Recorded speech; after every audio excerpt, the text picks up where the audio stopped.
This is News Now, reaching you live from iBrandTV News Studio in Lagos, Nigeria. Coming up, former President Olusegun Obasanjo wants President Buhari to stop accumulating debt for future generations. Nigeria's gas sales to Ghana, Benin and Togo for electricity generation rise by 11.36% to $6.47 million. The firm that served as the nerve to center of Nelson Mandela and other activists in the campaign to overturn South Africa's apartheid regime risks permanent closure. The United States dollar rose to a 3-week high on Monday, extending crude oil losses.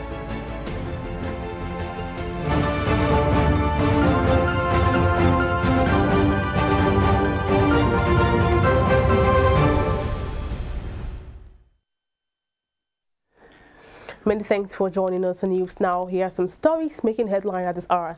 My name is Margaret Opara.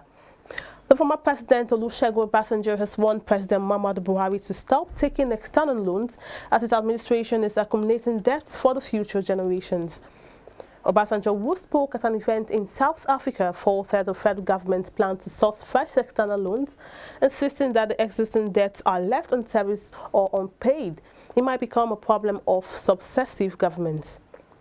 He added that the federal government was accumulating debts for the next generation, which is a criminal act. End of quote.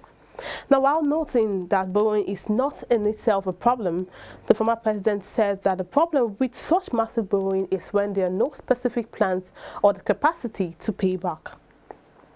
However, the former leader said borrowing for recurrent expenditure is the height of folly for any nation or even as an individual.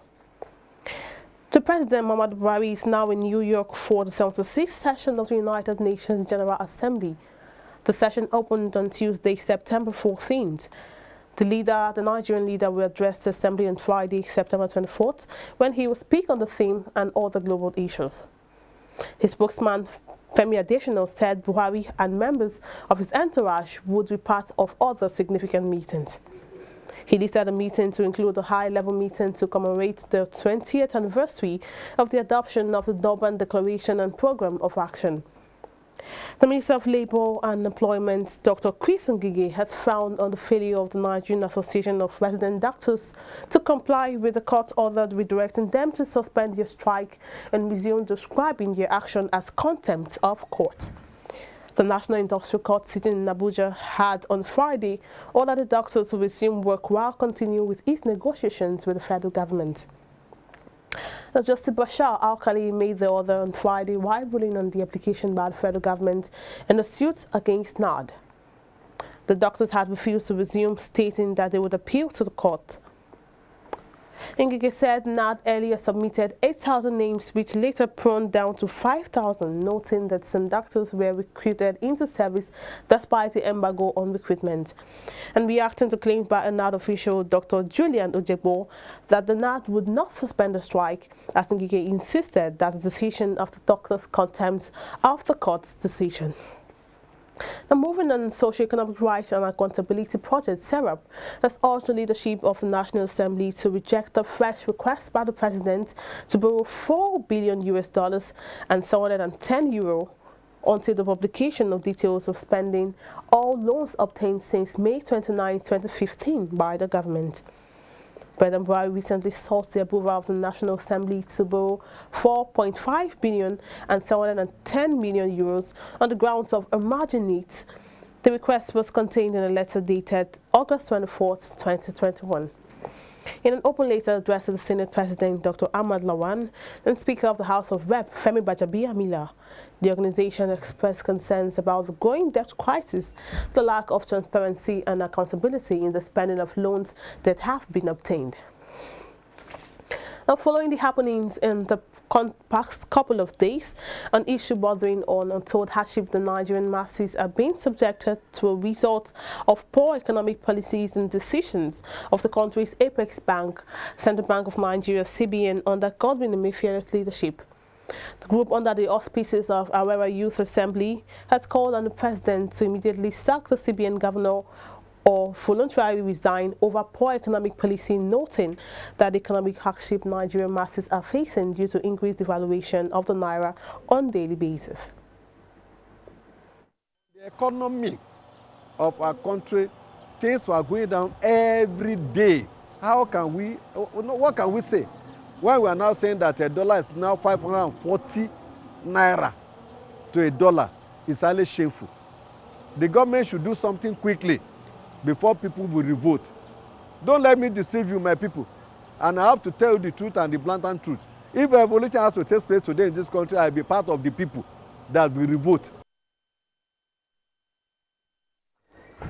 The Governor Darius of Taraba State has advocated immediate upward review of the current revenue allocation formula to cushion the banks of financial burdens of the state and the local government areas in the country. He made the assertions during a two-day review meeting on revenue allocation formula with Revenue Mobilization Allocation and Fiscal Commission in Jalingo, Taraba State capital. Governor Ishaku, represented by his deputy engineer Haruna Manu, stated that the upward review of the revenue allocation formula has been imperative because it has been long overdue since the last exercise was carried out during the military rule in 1992. Allow me to point out that although we have come to discuss a new revenue allocation mechanism, the state government have been shortchanged in terms of solid resources, exploration and development. As a result, I wish to add my voice to the calls for changing our constitution exclusively to a concurrent one in which all tiers have a stake. All federal commissioners are expected to go back to their respective states to sensitize their respective governments or governors so that they can come up with their position in the ongoing exercise that will terminate in December, that is embarked upon by the Revenue Mobilization Allocation and Fiscal Commission. The Northern Youth Leaders Forum has criticized Femi Fani-Kayode for the campaign to the All Progressive Congress. The president of the forum disclosed this while addressing journalists, adding he is surprised by the reasons and claims of FFK influencing the defection of 3 PDP governors to the APC. We need liberation, let us pray. And Nigerians, they are not willing to pray for him. Instead, they are cursing him. So what is the alternative now? Is to get some people who will liberate us.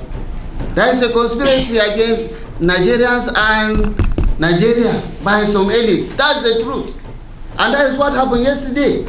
Nobody would have expected Fani Kayode to join APC. But he said God asked him to join. Well, I cannot deny because God can speak. God spoke to a donkey, not to talk of a human being. Away from that, the Lagos State Governor Babajide Sanwo-Olu has warned erring contractors handling the Phase 2 of the Sango-Tedo housing projects to ensure an appreciable improvement in the level of works in the next 1 week or have their contracts terminated. Sanwo-Olu stated this when he inspected a 444 flat housing project on Sunday, directed the contractors to speed up work or lose their contract. He added that the project would be inspected in the next 1 week to see the level of works, after which recalcitrant contractors would have their contracts revoked, even as they would face prosecution. Sanwo-Olu recommended rather contractors who had shown commitment to the project said the housing project was in 2 phases, revealing that the first phase was about 90% completed. He implored the contractors handling the second phase to complete it within the next 9 months so the government could hand it over to beneficiaries. Now, it's been over 7 years since the Chibok girls' kidnap happened at Chibok community, Borno, and over 24 days since the kidnap of Major C.L. Tatong. A clergy in Ibadan, the Oyo State capital, Archbishop Emmanuel Parason, commended the military for rescuing Major C.L. Tatong from the hands of bandits and called for collaborative effort in rescuing Lee Shaibu and the remaining Chibok girls kidnapped over 7 years ago. It's messed up. All the family of the big guns are safe. It doesn't mean that they can't rescue those girls. But they are children of nobody. I'm sorry to say. One man for 1 month. Isn't it a shame? I feel like crying. If those children were children of relevant people, they will have been rescued. The gunmen have killed 3 policemen on duty in Onitsha, Anambra State. The incident happened around 9 a.m. on the Kwabu-Ezeweka Road in Onitsha. 2 other cops were injured during the shooting incident at the security post mounted by the police operatives. The operation vehicle of the cops was also set ablaze. A bystander said the gunmen may have been angered by the alleged extortion by the operative at the security post. And when contacted, the state police public relations Ikenga Tochukwu confirmed the incident.